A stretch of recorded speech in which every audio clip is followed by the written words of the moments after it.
La première chose, c'est d'assurer tous ses besoins, voilà, matériels déjà.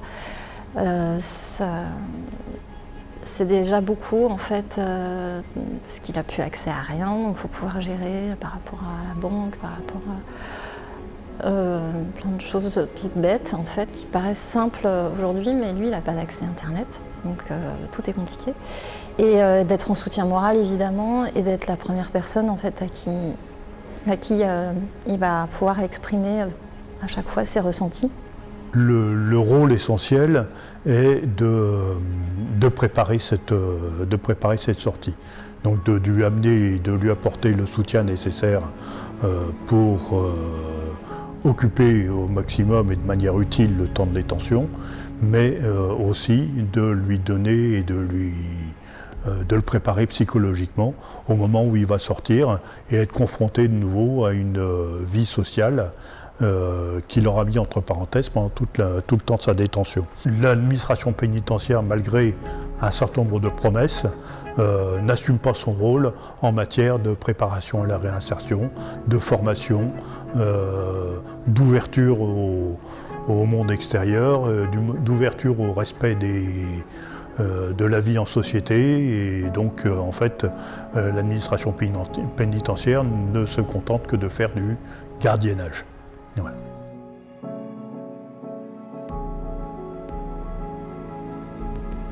C'est ça, c'est de trouver l'équilibre entre le système carcéral, tout ce qu'il faut apprendre.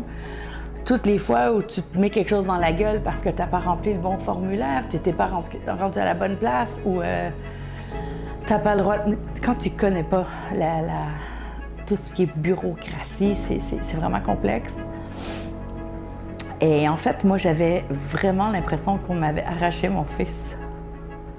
Puis, il y a beaucoup de consignes à surveiller, hein, quand on va mener du linge. Nous, financièrement, ça va bien et tout ça, mais j'imagine des familles à faible revenu, là, parce que, ah non, ce soulier-là, il fait pas, il faut que tu rechanges, mais toi, tu l'as acheté, tu n'as pas le droit de le retourner, là. Alors, c'est ça. Nous, on ne regardait pas les dépenses du tout de ce côté-là. Puis mon fils a de l'argent, donc au pire aller, c'est lui qui payait et tout ça, là. Mais ceux qui n'ont pas d'argent et tout ça, c'est un gros poids, là. Au niveau financier, c'est hallucinant. On y laisse notre peau. Quand ils rentrent la première fois, le temps qu'ils aient leurs effets personnels, c'est super long dans certaines prisons. Donc le côté financier, ça aussi, c'est un enjeu pour les familles, un gros enjeu. Ouais. Quand ils appellent, si on ne répond pas aussi, ils perdent les appels. Fait que c'est de l'argent. Ça. Ça devrait être gratuit, ça aussi, l'histoire du téléphone. Ça coûte 50 cents dans une cabine téléphonique dehors, alors que là, ça coûte 1,15 $ par appel, OK? Fait que ils font de l'argent sur les détenus. Une autre chose, la cantine, c'est un racket aussi. Donc une boîte de thon au Dollarama, c'est 1,25 $. Et à la cantine, c'est revendu entre 4 et 5 $, les petites boîtes de thon. Les prix sur la cantine, c'est hallucinant, c'est fou. After you've come to terms with what's initially happened, you or I personally made my decision that I would support him through this.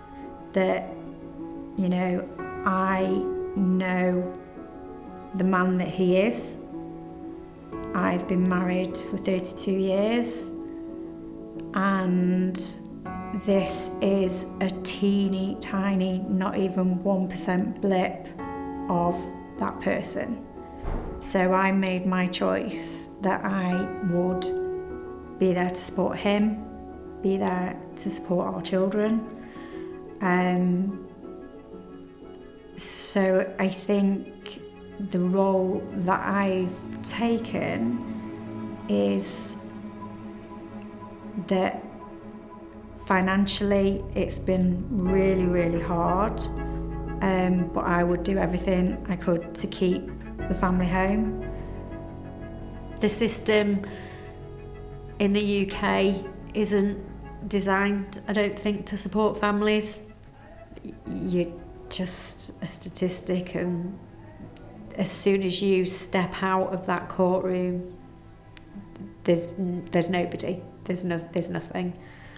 The day that he was convicted, his pension went. So I was only on a very basic of £79. That's all I had coming in.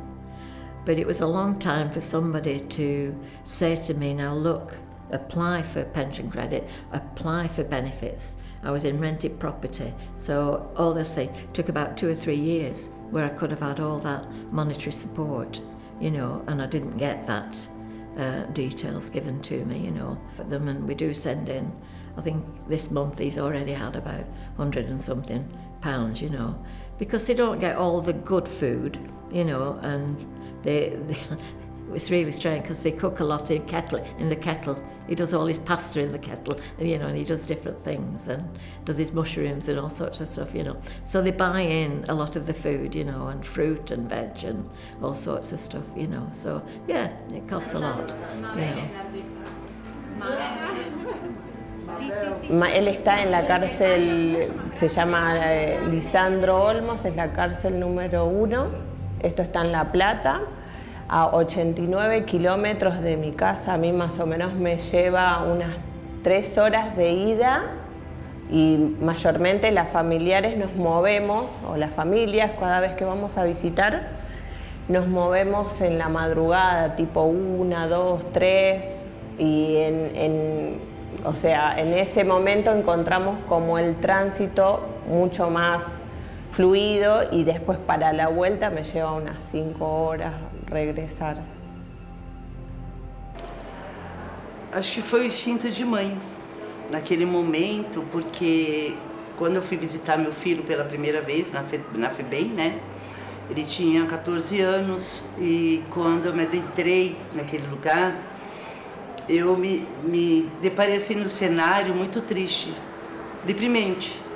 Eu me lembro que quando eu fui fazer a visita, meu filho veio para me abraçar e ele é muito mais alto que eu. Ele estava com uma roupa, uma calça pescador acima do tornozelo, um moletom aqui e assim, eu já senti o cheiro da tortura, né, daquele lugar. E ali, quando eu entrei, a assistente social falou que eu não precisava me preocupar com nada, que o meu filho ali ele ia ser bem tratado, ele ia fazer todas as refeições do dia, que ele ia ter danoninho, bolacha recheada, como se ele não estivesse em casa.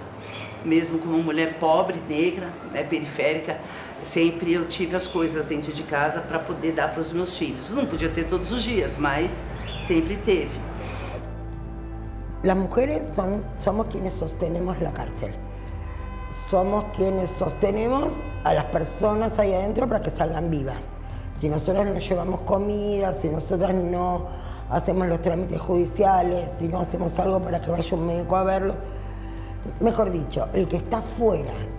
Ahora, ¿por qué quien cumple ese rol? Primero porque el 80% de las personas privadas de libertad son varones y quienes acompañan son las mujeres. Pero además yo creo que está muy naturalizado porque por naturaleza a las mujeres se nos delega el rol de cuidado. Entonces aceptamos sin hacernos tanto problema porque las mujeres nacimos creyendo que nuestra obligación es cuidar. Porque en este espacio, como las mujeres por naturaleza entendemos que nuestro rol es cuidar, entendemos que ser una buena madre que acompaña al hijo que está preso es trabajar todo el día y toda la noche para llevarle de comer. No, amiga, el Estado te dijo stop, deja que yo lo voy a cuidar ahora. Entonces que lo cuide, porque vos ya hiciste mucho para cuidarlo.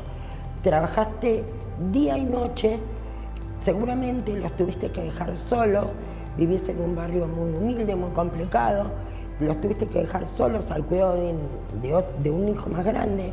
Seguramente vinieron otros que le ofrecieron alguna cosa más tentadora y por eso tu hijo está preso, pero porque vos te estás rompiendo el alma para llevarle de comer. Entonces esa tarea ya la hiciste y la hiciste muy bien.